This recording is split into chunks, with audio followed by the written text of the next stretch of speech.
전한 거룩한 복음입니다. 주님 영광 받으소서. 예수님의 부모는 해마다 파스카 축제 때면 예루살렘으로 가곤 하였다. 예수님이 12살 되던 해에도 이 축제 관습에 따라 그리로 올라갔다. 그런데 축제 기간이 끝나고 돌아갈 때에 소년 예수님은 예루살렘에 그대로 남았다. 그의 부모는 그것도 모르고 일행 가운데 있으려니 여기며 하룻길을 갔다. 그런 다음에야 친척들과 친지들 사이에서 찾아보았지만 찾아내지 못하였다. 그래서 예루살렘으로 돌아가 그를 찾아다녔다. 사흘 뒤에야 성전에서 그를 찾아냈는데 그는 율법 교사들 가운데 앉아 그들의 말을 듣기도 하고 그들에게 묻기도 하고 있었다. 그의 말을 듣는 이들은 모두 그의 슬기로운 답변에 경탄하였다. 예수님의 부모는 그를 보고 무척 놀랐다. 예수님의 어머니가 얘야 우리에게 왜 이렇게 하였느냐? 너의 아버지와 내가 너를 애타게 찾았단다 하자 그가 부모에게 말하였다. 왜 저를 찾으셨습니까? 저는 제 아버지의 집에 있어야 하는 줄을 모르셨습니까? 그러나 그들은 예수님이 한 말을 알아듣지 못하였다. 예수님은 부모와 함께 나자렛으로 내려가 그들에게 순종하며 지냈다. 그의 어머니는 이 모든 일을 마음속에 간직하였다. 예수님은 지혜와 키가 자랐고 하느님과 사람들의 총애도 더하여 갔다. 주님의 말씀입니다. 그리스도님 찬미합니다. 찬미 예수님. 찬미 예수님. 성 바오로 6세 교황님은 1964년에 나자렛을 방문하셨을 때 이런 말씀을 하셨습니다. 우리가 나자렛에서 가장 먼저 배우는 것은 고요함입니다.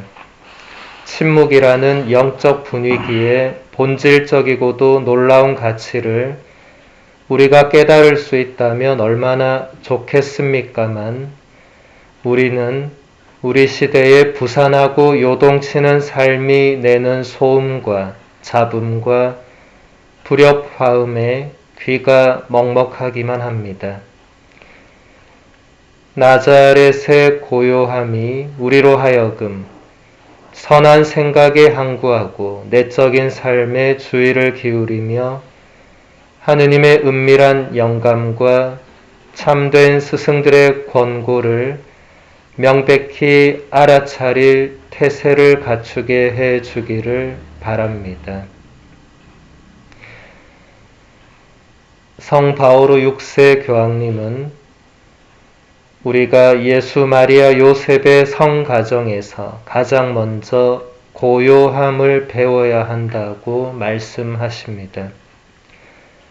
그리고 우리가 침묵의 가치를 깨달아야 한다고 말씀하십니다. 고요함과 침묵이 성가정의 열쇠가 된다는 것입니다.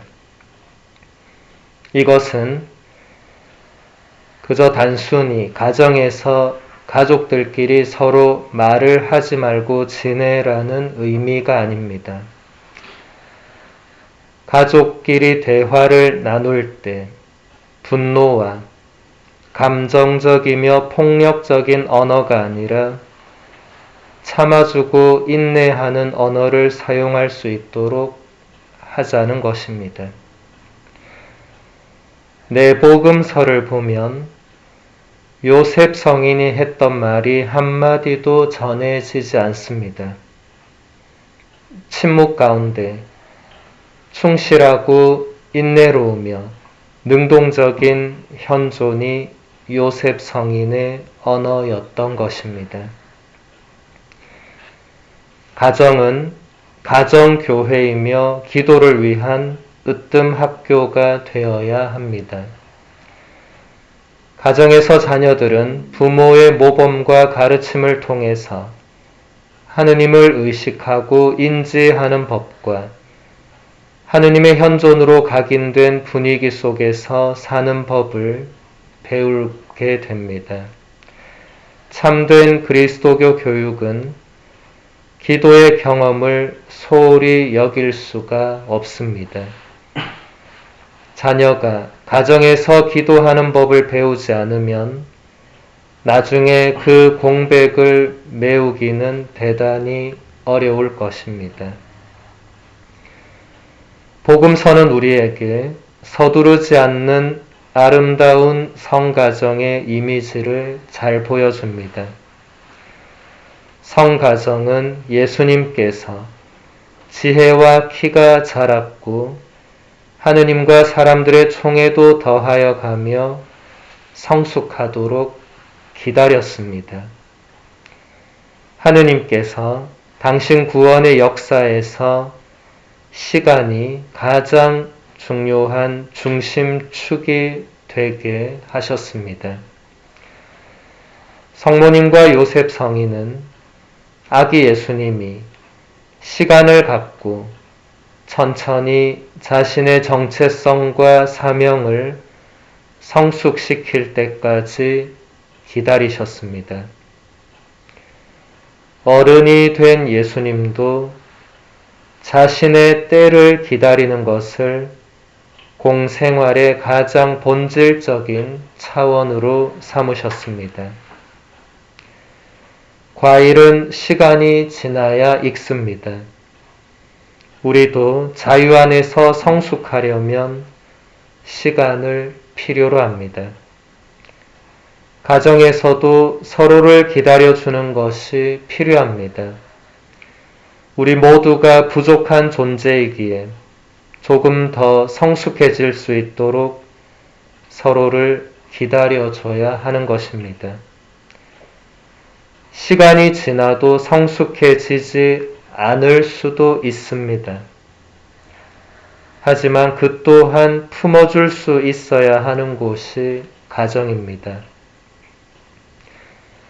예수님의 공생활 기간은 3년 정도밖에 되지 않습니다. 예수님이 공생활을 시작하시기 전까지 가정에서 머물렀던 기간은 30년입니다.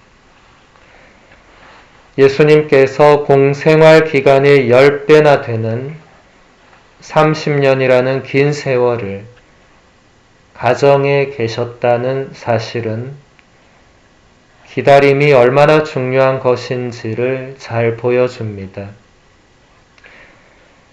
가족만이 서로를 끝까지 기다려줄 수 있습니다. 가족 이외의 사람들은 아무리 가까운 사이라고 하더라도 그렇게 하기가 어렵습니다. 우리 생의 마지막 순간을 가장 가까이에서 지켜주는 사람도 가족입니다. 성모님도 아들 예수님의 생의 마지막 순간을 가장 가까이에서 지켜주셨습니다. 아드님의 십자가 죽음이라는 엄청난 고통 앞에서도 아드님의 시신을 십자가 아래에서 품에 안으시면서도 성모님은 침묵과 고요함을 유지하셨으며 하느님의 뜻을 기다리셨습니다. 우리 교회가 한 해의 마지막 주일을 성가정 축일로 지내는 이유는 한 해를 마무리하면서 가정의 소중함을 잊지 않도록 하기 위한 것입니다. 또 우리에게는 교회가 가정이기도 합니다.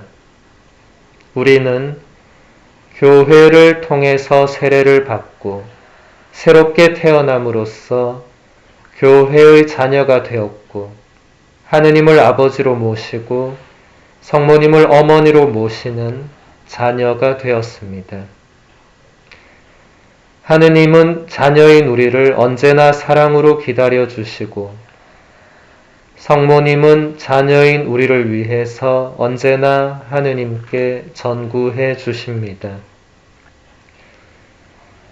우리를 위한 하느님 아버지의 기다리심을 베드로 사도는 이렇게 말했습니다. 사랑하는 여러분, 이 한 가지를 간과해서는 안 됩니다. 주님께는 하루가 1000년 같고 1000년이 하루 같습니다. 어떤 이들은 미루신다고 생각하지만 주님께서는 약속을 미루지 않으십니다. 오히려 여러분을 위하여 참고 기다리시는 것입니다. 아무도 멸망하지 않고 모두 회개하기를 바라시기 때문입니다.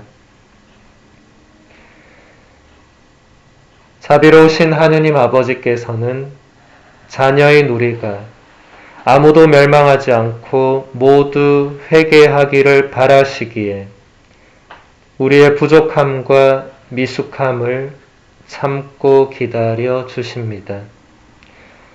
베드로 사도의 말씀은 우리가 하느님의 뜻대로 살지 않고 죽는다면 멸망할 수도 있다는 것을 분명히 가르쳐 주고 있습니다.